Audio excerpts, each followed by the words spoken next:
sur sa nouvelle Celica Turbo à 4 roues motrices, qui a fait la preuve de réelle qualité sur l'asphalte du Tour de Corse.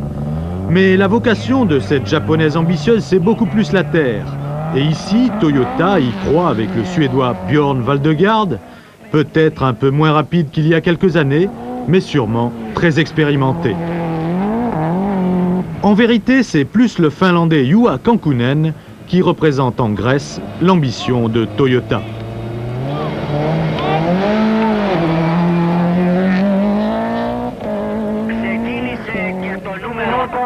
Mazda, l'autre japonais, nous a trop souvent déçus ces derniers mois pour que l'on prenne vraiment ses chances au sérieux. Pourtant, l'équipe dirigée par Achim Warbold a eu le temps de travailler sur ces voitures depuis le Portugal et on attend une réhabilitation de leur part. Deux anciens champions du monde chez Mazda, les Finlandais Anu Mikkola et Timo Salonen.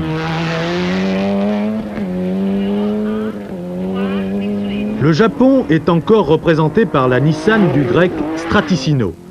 Autres engagés de marque, Malcolm Wilson et sa Vauxhall GTE, Rudi Stoll, l'Autrichien et son coupé Audi Quattro, ou bien encore Ben Sulayem dans la Ford Sierra Cosworth et plus habitué aux pistes chamelières des Émirats qu'à la terre de l'Acropole. Et tout de suite, ça coince méchamment du côté des Mazda. Ça coince et ça casse pour Salonen, ici au ralenti. C'est le différentiel. Salonen, out.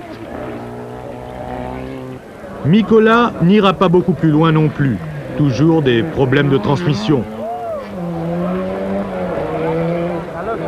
Le patron de la compétition chez Mazda en a des bouffées de chaleur.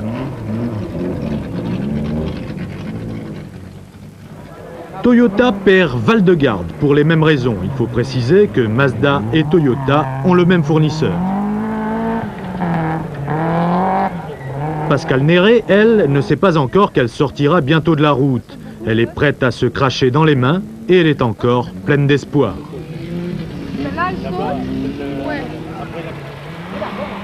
Les espoirs de Marcou Allen, eux, sont vite déçus. Accélérateur bloqué, un demi-arbre de roue cassé, Marcou devra donc courir à perdre haleine pour refaire son retard. Lui, on ne peut pas dire qu'il est le vent en poupe. En tête, ça chahute. On se tire la bourre à tout va. Premier leader, Kankkunen. Alessandro Fiorio lui succède. Papa Cesare est peut-être fier de son rejeton. À 23 ans, petit Fiorio fait preuve d'un beau tempérament.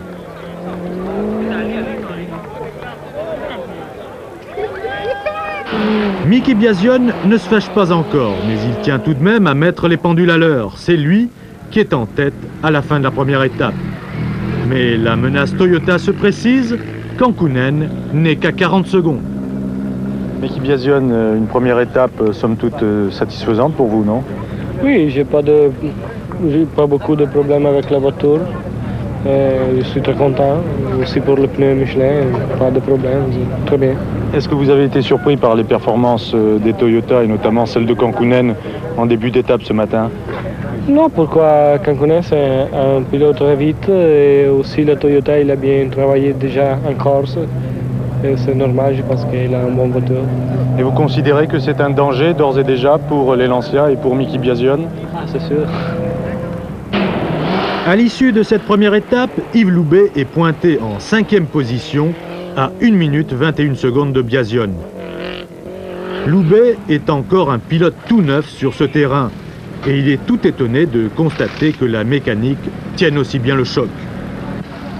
Il ne cache pas d'ailleurs qu'il est là pour apprendre.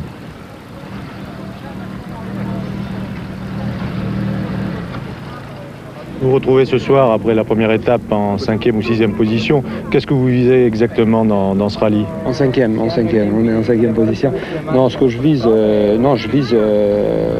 prendre un maximum d'expérience, d'essayer de terminer le rallye comme je l'ai fait au Portugal, même si je ne fais pas d'exploits. Pour moi, ce n'est pas un rendez-vous où il faut que je fasse quelque chose de fantastique, c'est un rendez-vous où il faut que j'apprenne. Alors donc, ce que j'espère, c'est peut-être qu'en allant un peu plus doucement que les autres, je fais mon mal à la mécanique et peut-être que demain, déjà à la fin de l'étape, on verra les choses différemment. Mais dans la suite, ça ne s'est pas passé tout à fait comme Yves Loubet l'avait prévu. Une flaque d'huile et un rocher mal placé dans une courbe suffisent à ruiner les espoirs du Français. Malheureusement, on est sorti de la route dans une spéciale Prédité 1, à peu près 50 mètres de la ligne d'arrivée. C'est stupide, mais il y avait dans cette courbe de l'huile sur la route et je ne l'avais pas noté sur mes notes.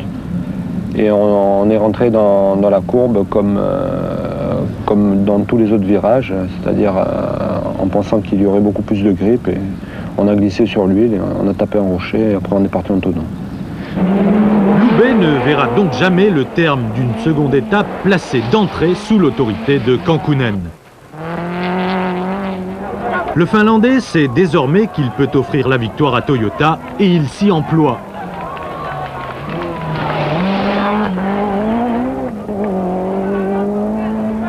Côté Lancia, c'est Mikael Eriksson qui prend le relais. Eriksson a bien besoin de redorer son blason et il sent confusément qu'il a une belle carte à jouer sur ce terrain. Pourtant, à ce moment-là, les Lancia connaissent quelques problèmes de température. Ça chauffe dur sous le soleil grec. L'ingénieur Claudio Lombardi décide de réduire la pression de suralimentation et les voitures italiennes moins performantes deviennent des proies pour la Toyota de Kankkunen. Mais les équipes d'assistance feront en sorte de résoudre ce problème.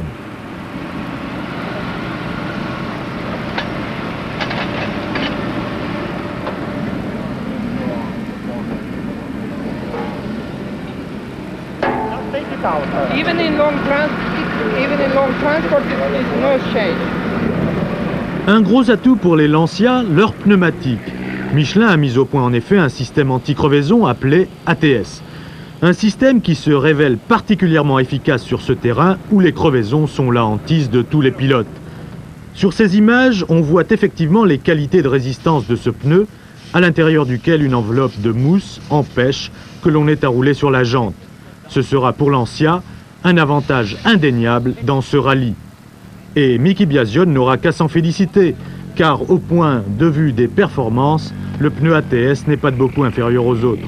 Tout au plus, 4 à 5 dixièmes de seconde moins vite au kilomètre. Pourtant, tout au long de cette seconde étape, Kankkunen va pousser les Lancia dans leur dernier retranchement. Kankkunen à l'attaque.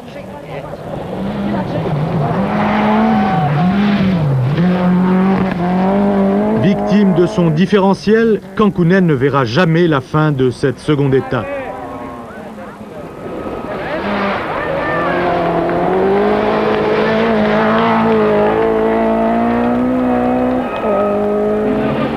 Les Lancia se retrouvent donc en famille.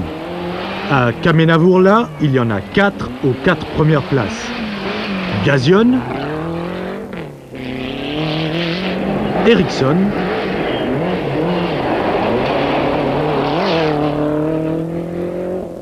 Fiorio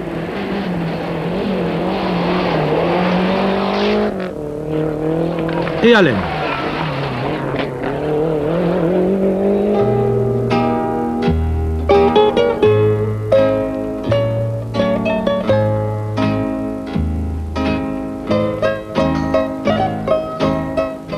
Une dernière étape, sans aucune surprise, la course reste figée et Lancia y enregistre un nouveau et formidable triomphe.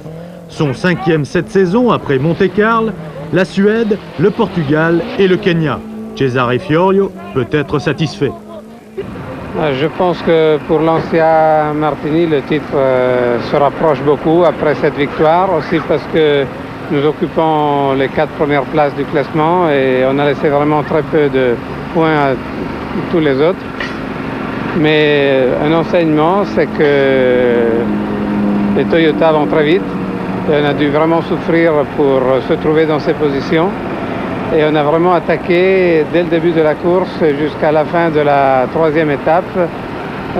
On était bien en tête, mais on a souffert beaucoup et je pense que la course a été très belle. Et la victoire ici pour Miki Biasion, pour lui aussi le titre de champion du monde des pilotes, est une affaire bien engagée. Miki Biasion, une nouvelle victoire en championnat du monde. Est-ce qu'on peut considérer que le titre de champion du monde des pilotes est d'ores et déjà acquis pour vous? Non, pourquoi? Aussi l'année passée, j'ai gagné 3 rallyes et je n'ai pas gagné le titre. Et j'attends la fin du championnat pour le titre. Ouais, mais cette année, vous dominez très nettement la situation et même vos partenaires de l'équipe Lancia. Ah oui, cette année, Lancia il a un retour exceptionnel. Aussi les pneumatiques. Et un pilote exceptionnel. Oui, aussi les pneumatiques Michelin sont très bons. Et je pense que nous n'avons pas de problème pour toute la saison.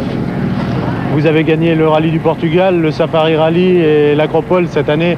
Quelle est la victoire qui vous a fait le plus plaisir? Ah, c'est le Safari, c'est sûr.